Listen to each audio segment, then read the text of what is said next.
I really need to get it through my head that constantly rewatching Well Strict as Parents is not a personality type. Hello everybody and welcome back to my channel, and if you're new around here, hello, welcome, my name is Charlotte. Just a little thing, I've got my window open, so if you hear any seagull noises or any outside noises, I get hot when I have my ring light on, so I need a window open. Today's video I'm going to be doing a little book haul. It's not a massive book haul, it's like 7 books. I used to do my book hauls within my wrap-ups, but that made my wrap-ups super long, and it also meant I just wasn't able to do hauls outside of my wrap-ups. So I've decided to, like, every 2 months just to do a haul, just to show you what books I've got those months. If I don't end up having loads of books across 2 months, I might make it longer or do like 3 months or something. These are the books that I have bought or have got in the months of January and February. So technically it's my first book haul of the year of 2021.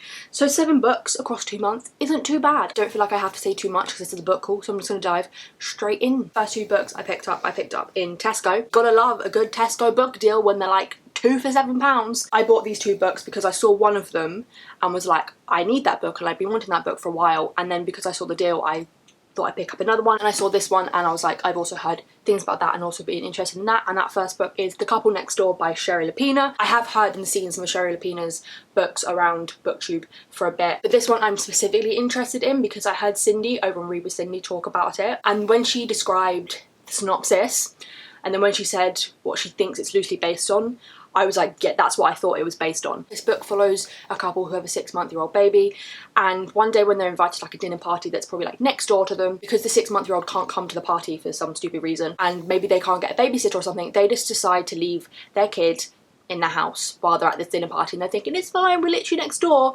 But then when obviously they come back, I assume that the baby's not there and the baby's gone. And if you're British, you will automatically say 2 words: Madeleine McCann. The moment I heard the synopsis, I was like, this is based off Madeleine McCann. It has to be based off Madeleine McCann. If you're British and you don't know Madeleine McCann, I can't say anything to that because you should. Madeleine McCann was I think she was 2, nearly 3, or maybe 3, nearly 4. And her parents and her 2 younger siblings went to Portugal to the Algarve, I think it was the Algarve, in 2006. I want to say, or 2007, it was one of those years. It was 2007. They went on holiday, went to a resort, they've been there before, they went with like other friends as well. And the parents went to a tapas restaurant with the friends, but they didn't want to bring the kids, so they left the kids in the rooms, but they did this thing like every half an hour that they go and check on the kids. But then one of the times that the mum went and checked on the kids, Madeleine was gone. The 2 twins, her 2 younger twins, were still there, but Madeleine was gone, and she's never been found to this day. We do not know where Madeleine McCann is. A lot of people, and I think the majority of the people, will assume that she is dead. Britain's greatest mystery. Where is Madeleine McCann? What happened to Madeleine McCann? And when I heard the synopsis of this book, I was like, I have to read this. I have to see this author's take on it. Is it very directly influenced by Madeleine McCann? I will have to find out, and I'm just so curious. As somebody who knows that case like the back of my own hand, I'm so goddamn curious. And the other book that I picked up with it, which was the one that I saw and was like, I need it, is Such a Fun Age by Kylie Reid. Everyone and their mother on BookTube knows this book. This is a book that has been going around BookTube for quite a while, since the end of last year, and I think like most people, when I heard the synopsis, I was like, I need to read this book, it sounds absolutely amazing. So in this book we've got Amira, who is a black woman, and she is like the babysitter kind of carer for this young white kid, for this couple, this white couple.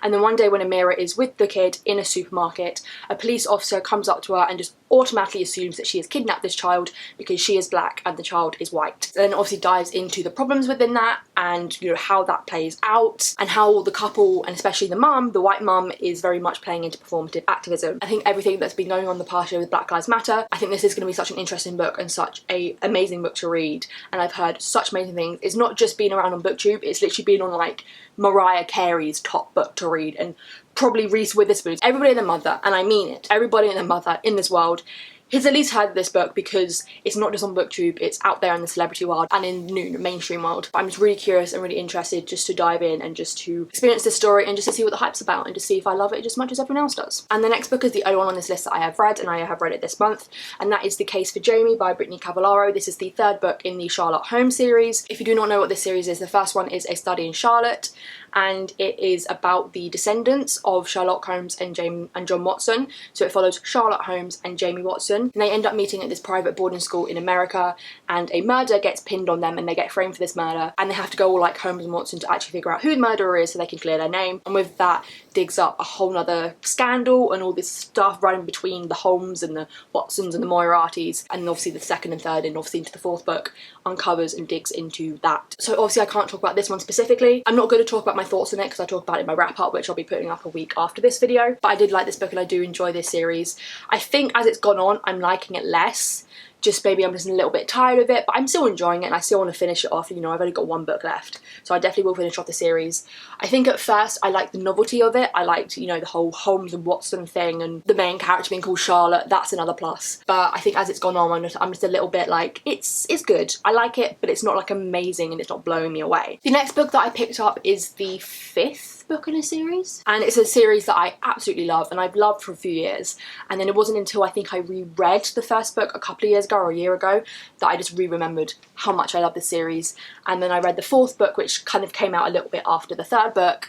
I just remembered how much I adore this series, even though I think a lot of people on BookTube just think it's overrated, and it's not childish, but again it's just overrated. This 4th book has been out for a while, but in hardback, but because I've got all my editions in paperback, I just waited to get it in paperback, and the paperback didn't come out for a while. And that is The Conference of the Birds by Ransom Riggs, which is the 5th book in the Miss Peregrine's Home for Peculiar Children series. I just love this series. I will never not love this series. As much as this series has kind of died out on BookTube now, I just still have such a soft spot for it, and I just love it so much. Whenever I jump back into it, I'm just reminded of how much I love these characters and this world and the format of this book. I just absolutely love these books so much because they're so whimsical and they're so fun, and with the pictures that are scattered throughout, if you didn't know, they literally have like old photos laced throughout, which are sometimes terrifying but also amazing. That's what I love about Ransom Riggs, is he just finds these photos and he both intertwines these photos into a story or intertwines his story within these photos, and it's just so great. And as I said, I love the characters, and I think I also have a very soft spot for the film because it's got amazing people in it that I love, amazing actors in it that I love. I just love the series and I could forever read it. It's just one of those series that I could just continuously read something from it, like Shadowhunters. The next book is one of my most anticipated releases for 2021. So excited for this book, and I got the Waterstone exclusive edition, which was literally like 50p more for a nicer looking and like sprayed edge version with some bonus content, and I was like, yes please, I'll take that. And this is from an author that I love, and this is her 3rd book, and I'm so excited to read it. I'm just so excited. I cannot wait. I need to get around to reading it. I will at some point.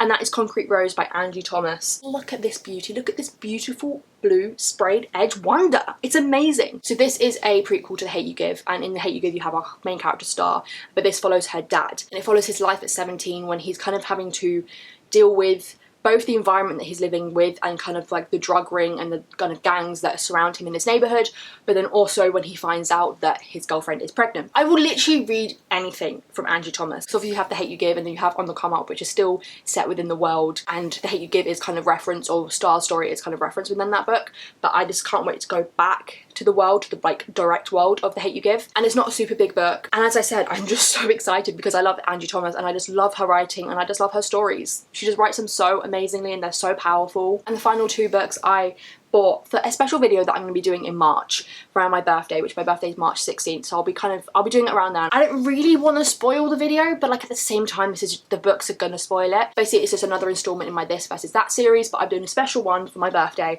where I read a couple of my favourite childhood books. I have a lot of favourite childhood books, but I decided to pick 2 books from an author that I just absolutely loved and absolutely loved their work when I was a kid. I could have picked more because the second book is very small, but I'm still just super excited to read these books. I got them second hand, so they are a little bit battered, but I don't really mind that. For the second book, I wanted a specific cover, so I didn't mind that it was a little bit battered. I wanted the cover that I had as a kid. So the first book that I picked up is Candy Floss by Jacqueline Wilson. I remember absolutely loving this book as a kid. I definitely think it was one of my favourites of Jacqueline Wilson's. I just remember idolising my copy of this and just idolising the story, and also idolising Floss. Excuse the motorbike. I think mainly because I just loved her hair and I was like, oh, she's blonde like me, because I was a lot more like that sort of blonde as a kid. I can't remember too much about it. I remember little things about it. So it's about our main character Floss, and her parents are separated and she mainly spends like her weekdays with her mum and spends her weekends with her dad. But then when her mum decides to move to Australia with her new husband, Floss decides to stay in England and live with her dad. But her dad's not necessarily the best at taking care of himself, let alone his kid. Then one day they find themselves homeless, and it's basically about what are they going to do? How is this going to work out as Floss being a kid and her dad not really being able to give her a proper bring up. This once again just shows how amazing Jacqueline Wilson is. She puts in topics like homelessness and divorce and parent separation and just stuff like that in her book so casually, and like I just love her. And I'm so excited to dive back into this because I just remember loving this book so much as a kid and loving all her books.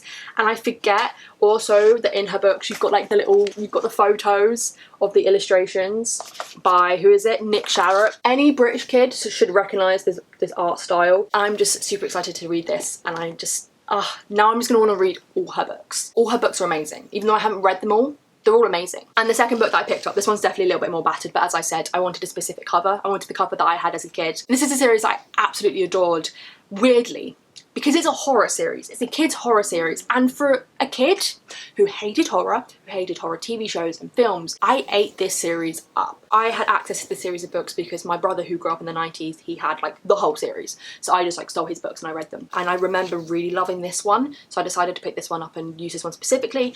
And that is Say Cheese and Die, which is one of, I can't remember what number, in the Goosebumps series. I just love Goosebumps. I've just always loved Goosebumps. And as I said, I read them so much as a kid and just ate them up as a kid. But this one I just specifically remember loving. And I had this cover, I had this specific cover, and even though it's a little bit battered and it's a little bit worn, I really wanted this cover. And I just absolutely love this cover because obviously you've got the camera, but then you've got the little photos of like skeletons and people being like, oh my god, I'm gonna die. So this follows our main character, Greg. And him and his friends decide to break into this derelict house on his street. And there's kind of like stories and tales about it being haunted and about a weird guy living there. I think that's what I remember. And when they come across his camera, they're like, oh, score, this is such a cool vintage camera, let's take it and whatever, we'll go and mess about with it. Then Greg takes a picture of his dad's new car, but when the photo comes out, it comes out completely wrecked. And he's like, that doesn't make sense because the car's right in front of me and it's fine. And then his dad and the car are in a bad car accident. I just love this concept. And there's something about this concept as a kid, just it fascinated me, and it still fascinates me now. Then Greg starts to realise when he takes a photo with his camera, the photo that comes out is like a premonition, is like what's going to happen in the future. And with Goosebumps books, you know it's not going to end well, and even if you think it's going to end well and it's all like happy ending, tied up nicely in a bow, there's always a little bit at the end that's never really is. And that's what I love about his books. And I can't believe I loved these books as a kid. I just remember so many endings in the books, in R.R. Stein's books, where they're trying to fix this and they're trying to like resolve it, and they do, but they don't really. There's always a little bit left that's going to continue haunting. They can't really get rid of the supernatural horror element of it. And that's just what I love about these books. They're so creepy in the most childish way. I'm just super excited to read both these books because as I've like re-reminded myself of the storylines, I've just remembered and realised and just rediscovered how much I love these stories and these books as a kid. And I cannot wait to dive into them. I'm just so excited. And I bet you it's going to motivate me to read more Goosebumps books and reread more Jacqueline Wilson books. It's going to be a fun time, so keep an eye out for that video. So that is it for this first book haul of the year. I hope you enjoyed. Let me know in the description below if you've read any of these books and have your opinions on these books, or just any books that you've hauled recently. I will leave this here, and don't forget to give this video a like. If you're new around here, do not forget to subscribe. All my social media links are linked in the description below. And with that all said and done, I will see you all in my next video.